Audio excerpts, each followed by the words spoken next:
A paz do Senhor para os irmãos, sejam bem-vindos mais uma vez ao nosso canal Escatologia, Princípio do Fim. Aqui é o pastor Jean Jorge. Peço já que você deixe o seu like nos nossos vídeos, que comente, que compartilhe, para que o YouTube possa cada vez mais divulgar o nosso canal. O nascimento e a infância de Jesus Cristo. A profecia do nascimento virginal. Isaías, já 700 anos antes, no capítulo 7, versículo 14, ele diz assim: portanto, o Senhor mesmo vos dará um sinal. Eis que uma virgem conceberá e dará à luz um filho, e será o seu nome Emanuel.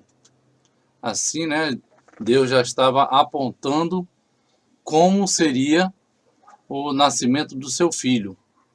A palavra ali no original é uma jovem, Porém, é claro que pode se entender claramente que essa jovem era virgem, porque foi uma escolhida do Senhor, Ela não poderia ser alguém diferente disso. Então o texto já na tradução coloca aqui uma virgem que conceberá e dará à luz um filho, porque seria algo do Espírito Santo, seria um milagre. Profecias sobre o nascimento de Jesus.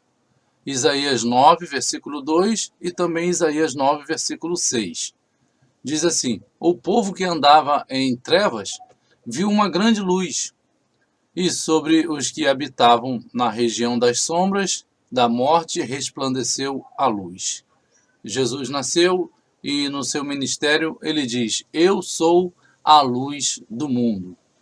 Porque um menino nos nasceu, um filho se nos deu, e o principado está sobre os seus ombros, e o seu nome será Maravilhoso, Conselheiro, Deus Forte, Pai da Eternidade, Príncipe da Paz.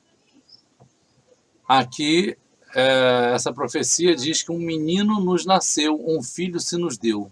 O filho não nasceu, Quem nasceu foi um menino, porque o filho, ele já era desde a eternidade. Jesus sempre foi desde a eternidade, mas ele se fez menino, se fez ser humano para aqui viver, aqui morrer e ressuscitar, pagando a dívida para com Deus em nosso favor. Então, um menino nos nasceu, mas o filho já era nascido, o filho encarnou, não reencarnou, Bom deixar essa diferença, mas ele encarnou em forma de um menino. Então, por isso que Isaías faz essa diferença. Um menino nasce, mas o filho foi dado. Deus deu esse filho para nós, pois ele já é desde a eternidade. João, o Batista e Jesus. Por que o Batista? Porque Batista não é o sobrenome de João. Significa o batizador, aquele que batiza, Então é João o Batista. Anúncio duplo. O Evangelho de Lucas começa com o anúncio de dois nascimentos milagrosos, vinculados entre si e em muitos aspectos similares. Comparemos Lucas 1, 5 a 25 com Lucas 1, 26 até 38. João. Sua mãe não podia ter filhos. Era demasiado idosa. Gabriel anunciou seu nascimento. O anúncio foi recebido com assombro. Zacarias interrogou o anjo com dúvida. Gabriel indicou seu nome. Seria grande. Preparou o caminho do Messias. Inclusive, o Zacarias, o sacerdote aqui, o pai de João Batista, ele acabou ficando mudo durante os 9 meses da gestação de sua esposa, porque ele duvidou desse milagre, Aqui de Jesus. Sua mãe não podia ter filhos, porque era virgem, não era casada ainda, Estava noiva de José. Gabriel anunciou o seu nascimento. O anúncio foi recebido com assombro. Maria interrogou o anjo com fé. Essa foi a diferença, Ela se prontificou a receber a missão dada pelo Senhor, através do anjo. Gabriel indicou seu nome. Seria grande. Ele era o Messias, o Filho de Deus, chamado Jesus. O anjo anuncia o nascimento de Jesus a Maria. A fé de Maria. Disse-lhe então o anjo: Maria, não temas, porque achaste graça diante de Deus. E eis que em teu ventre conceberás e darás à luz um filho, e pôr-lhe-ás o nome de Jesus. Não há dúvida aqui, né? O anjo chega e esclarece, coloca até nome, talvez até sobrenome e tudo, é, e diz, ó, você vai pôr o nome de Jesus. No original, Yeshua, né? Quer dizer Emanuel. Ele não era chamado de Emanuel, né? Ninguém chamava ele, chamava o menino de Emanuel. Ô, Emanuel, vem cá, Emanuel, vem tomar água. Não era assim. Emanuel era o que ele era, o Deus conosco. É o significado do que ele simbolizava, né? O nascimento de Jesus simbolizava o Deus conosco. Como Maria reagiu diante do anúncio de sua maternidade? Ela sabia que era humanamente impossível que fosse mãe, pois era virgem. Aceitou com fé as palavras de Gabriel. Nada há impossível para Deus. Lucas 1:37. E se submeteu à vontade divina. Lucas 1:38. Não importam as dúvidas que possamos ter. Deus tem resposta para elas. Ele pode fazer realidade aquilo que para a lógica humana é impossível. Maria, ela ficou só surpresa, né, com a proposta, porém, quando ela entendeu, ela disse, eis-me aqui. Embora que ela não tenha todo o vislumbre dessa resposta dela, mas ela, com fé, ela aceitou o desafio. E era um desafio, porque naquela época ela ficaria grávida sem ter marido e a grávida do Salvador do mundo. Foi realmente uma mulher especial, né? Uma mulher de fé.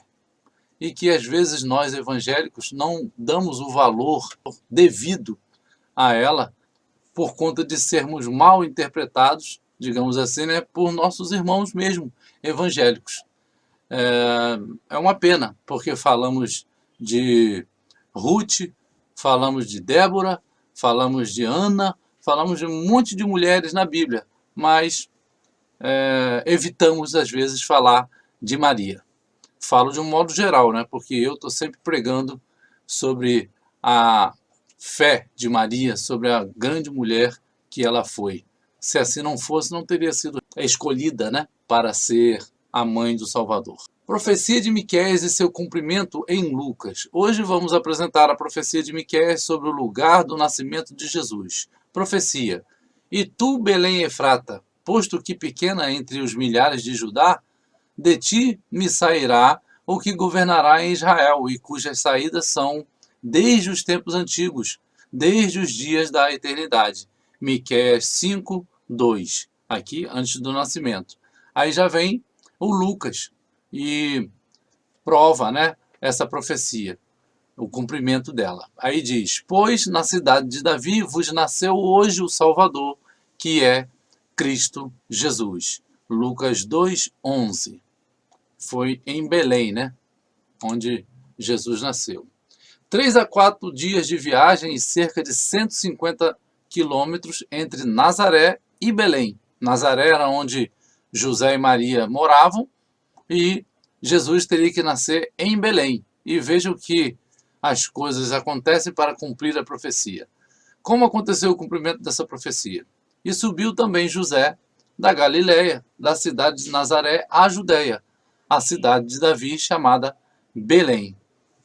Aqui está o mapa, né, que pega de Nazaré até Belém, 150 quilômetros. E como eles viajavam, por certo, né, com um animal, no lombo do animal, deve ter dado aí de 3 a 4 dias de viagem com ela grávida. Realmente já um sacrifício, né, para Jesus nascer. E assim é na nossa vida. Temos que ter sacrifício para que a gente possa gerar Jesus em nós. José era um homem notável. O marido de Maria também era um homem, né, servo do Senhor. Né? Muitos também acabam não falando muito sobre José, mas era um homem que tinha uma vida com Deus. Mateus 1, do 19 ao 25, diz assim, Então José, seu marido, como era justo e a não queria infamar, intentou deixá-la secretamente. Aqui chama de marido, mas José era noivo de Maria. E noivo naquela época, como eles já eram, tinham um compromisso já um com o outro e com as famílias de que iriam se casar, já era como se ela fosse esposa dele e ele marido dela. Mas ainda não tinham se unido mesmo, né? Como marido e mulher. E aqui é o momento em que José acaba descobrindo que Maria está grávida, mas ele não teve contato com ela.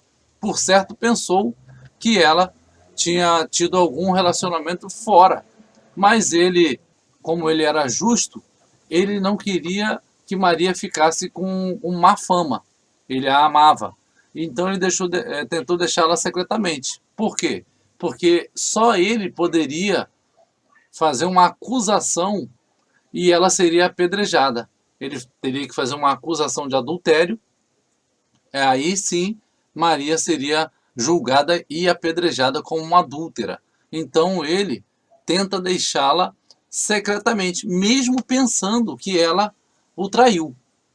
Mas aí ele pensando, ele só tinha duas opções: ou eu vou embora, ou eu acuso Maria. Ele só tinha essas duas opções na cabeça dele.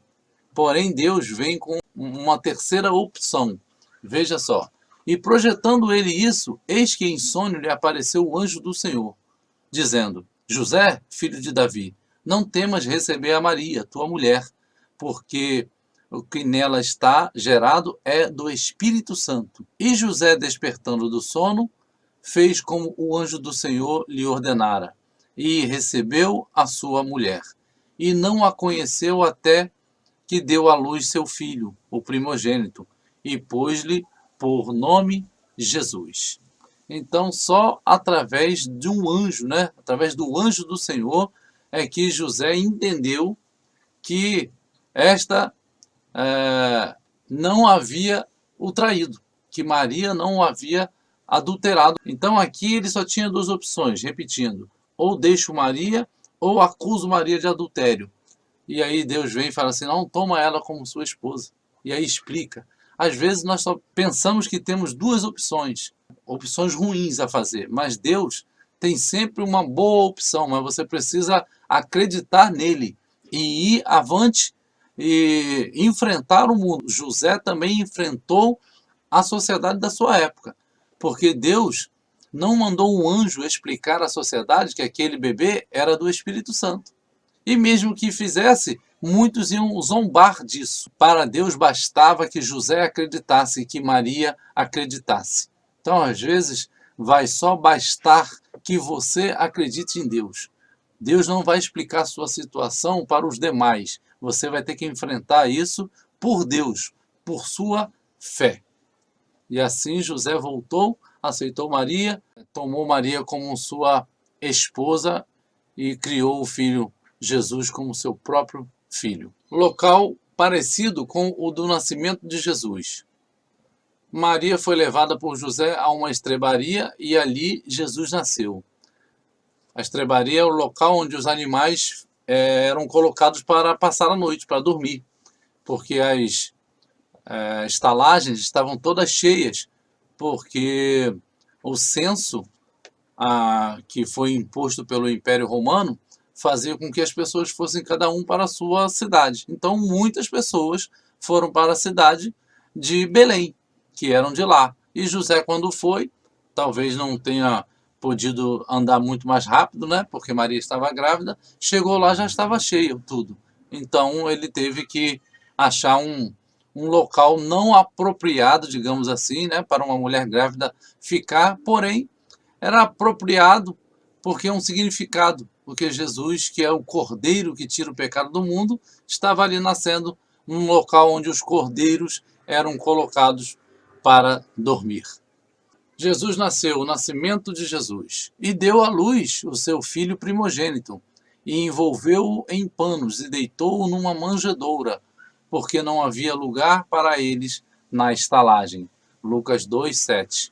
Capítulo 2 de Lucas apresenta o nascimento de Jesus dentro do marco da história. Jesus não é um mito ou um personagem irreal.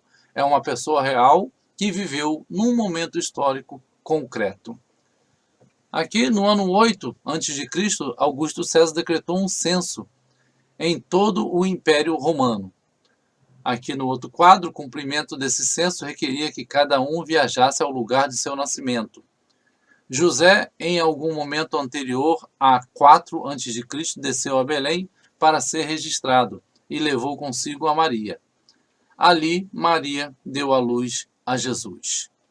Então, Jesus não nasceu no ano 0. Jesus nasceu antes de Cristo. Vamos botar assim, porque há um erro na contagem. Jesus nasceu antes desse ano 0, nasceu ali por volta entre o ano 2, ano 4, ano 5, por ali. Porque o Herodes, ele morreu historicamente entre o ano 2, ano 3, antes de Cristo. E ele foi o que mandou matar as crianças. Então Jesus já teria que ter nascido antes de Herodes morrer, né? Logicamente. Por essa informação, podemos entender que Jesus não nasceu no ano 0. Os pastores de Belém, o anúncio dos anjos. E o anjo lhes disse: não temais, porque eis aqui vos trago novas de grande alegria, que será para todo o povo, pois na cidade de Davi vos nasceu hoje o Salvador, que é Cristo, o Senhor. O anúncio do anjo aos pastores está cheio de significado para os crentes. Grande gozo para todo o povo. As boas novas do Evangelho são para todos. Vos nasceu um Salvador. Jesus é o Salvador do mundo. É Cristo, o Senhor. Jesus é o Senhor, Deus onipotente. Deus mesmo condescendeu em fazer-se homem e nascer na condição mais humilde. De sorte que haja em vós o mesmo sentimento que houve também em Cristo Jesus, que, sendo em forma de Deus, não teve por usurpação ser igual a Deus, mas esvaziou-se a si mesmo, tomando a forma de servo, fazendo-se semelhante aos homens, e, achado na forma de homem, humilhou-se a si mesmo, sendo obediente até a morte e morte de cruz. Filipenses 2, do 5 ao 8. Aqui nesse quadro aqui, primeiro, mostra o anjo anunciando e os anjos cantando, né? Louvando a Deus pelo anúncio da salvação nascida, vamos colocar assim, naquele dia em Belém. E aqui os pastores, vendo essa grande visão, imagina que coisa maravilhosa, né? E aqui cabe um comentário de que é um dos indicativos que Jesus não nasceu em dezembro, porque os pastores, no mês de dezembro, lá no Oriente Médio, em Israel especificamente, não estão com seus animais no campo, porque é inverno forte, né, com neve, com muito frio, e não é um mês que eles estivessem ali pastoreando com as suas ovelhas ao tempo. Então, muito provavelmente, Jesus nasceu entre setembro e outubro e realmente não nasceu em dezembro. Isso nós podemos afirmar. E aqui, né, já Jesus nascido e as pessoas o visitando. O menino na manjedoura, o sinal para os pastores. E achareis o menino envolto em panos e deitado numa manjedoura. Para provar, né? Ah, vocês estão duvidando? Vai lá ver. O que eu estou falando aqui através dessa visão desses anjos aqui, vai lá ver. Ele vai estar um menino envolto em panos, deitado numa manjedoura. Os magos ou sábios do Oriente. E tendo nascido Jesus em Belém, da Judéia, no tempo do rei Herodes, e eis uns magos vieram do Oriente a Jerusalém, dizendo: onde está aquele que é nascido rei dos judeus? Porque vimos a sua estrela no Oriente e viemos a adorá-lo. Magos aqui não é de ser mágico, né? São sábios, sábios do Oriente. Então aqui eles vieram seguindo a estrela, conforme os escritos, né? E eles vieram saber se já havia nascido o rei de Israel, ou o rei do mundo, né? O rei de todo o universo. os magos encontram Jesus numa casa. Isso é importante informar, né? Porque é colocado no presépio que os magos viram Jesus no presépio. Mas não, Jesus já estava numa casa quando os magos chegaram. Mateus 2:11. Ao entrarem na casa, viram o menino com Maria, sua mãe, e prostrando-se, o adoraram. Então abriram os seus tesouros e lhe deram presentes, ouro, incenso e mirra. Então está aqui, né, os sábios do Oriente, colocado como 3 por conta do número de presentes. A Bíblia não diz exatamente que eram 3. E nem diz que eles eram reis. Diz somente que eram magos vindo do Oriente. Não diz o número e não diz que eram reis. E magos aqui já expliquei, vem da palavra mager, que é sábios. E é colocado como 3 por conta do número de presentes dado a Jesus. E eles encontraram Jesus numa casa. Veja aqui, ó. Ao entrarem na casa, viram um menino com Maria. O ouro simboliza a realeza, o incenso é o símbolo da divindade, a mirra simboliza o futuro sofrimento do Redentor, Cristo Jesus. Jesus com 8 dias de idade. Jesus é apresentado no templo.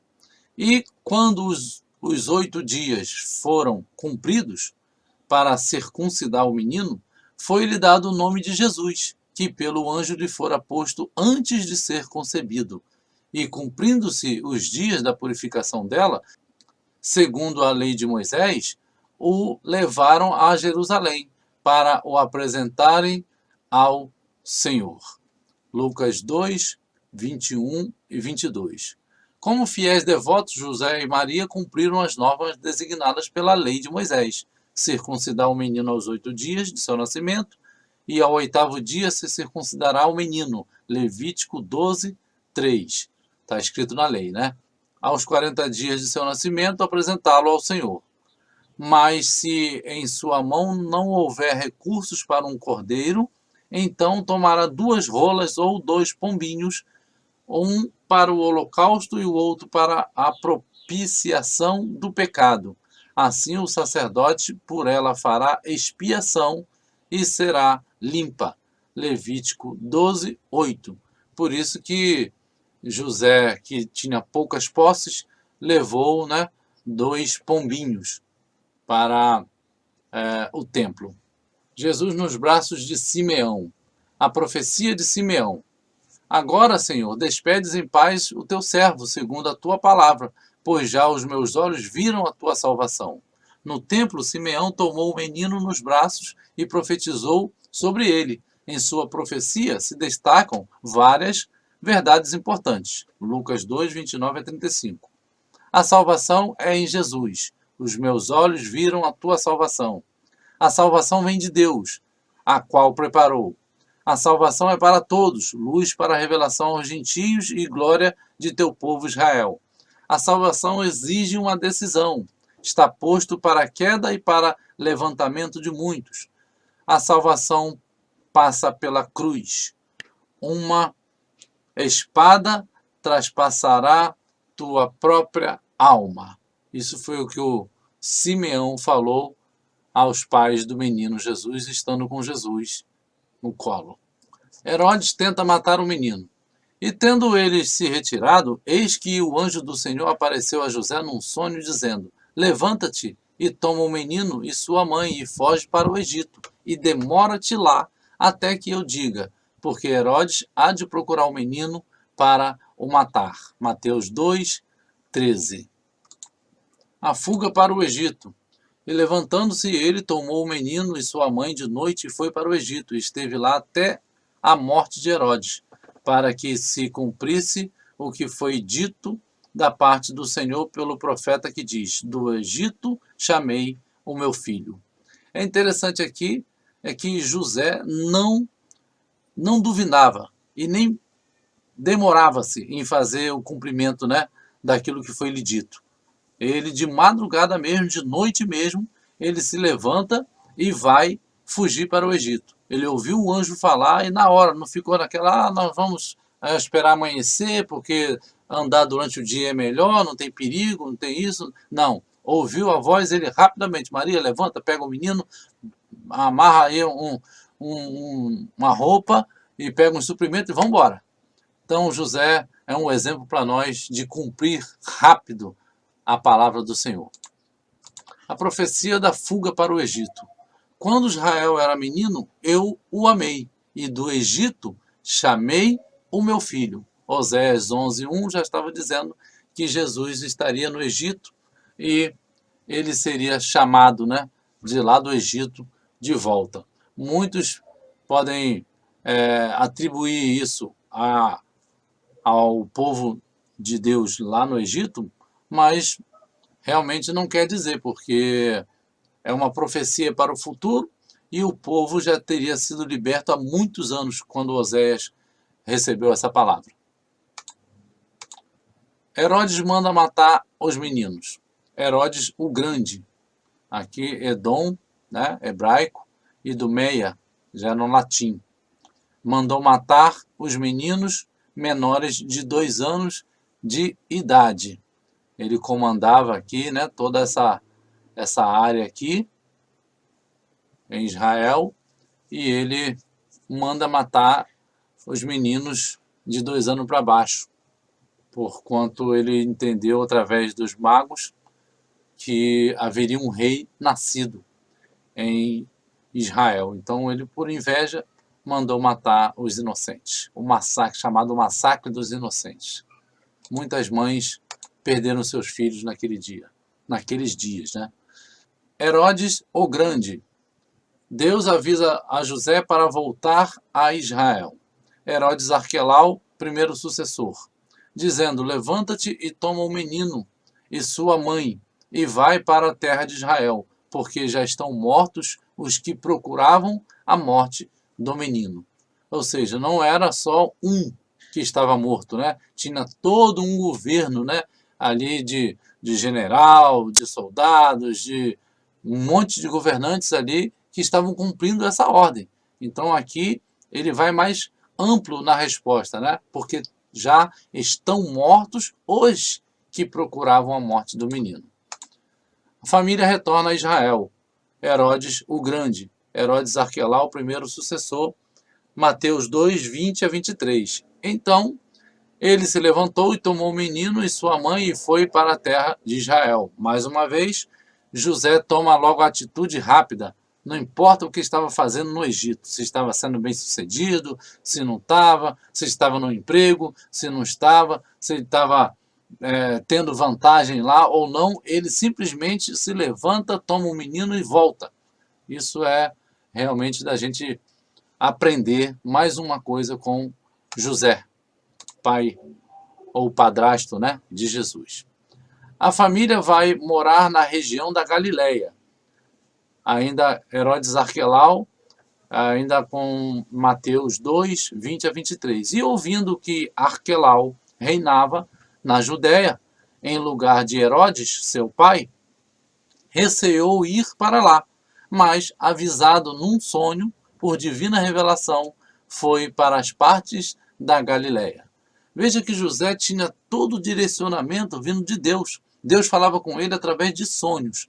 Foi para receber Maria, foi para pegar Jesus com Maria para ir para o Egito, foi para pegar do Egito de volta para Israel e agora até a própria cidade em Israel foi-lhe revelado em sonho qual seria, que seria a Galileia.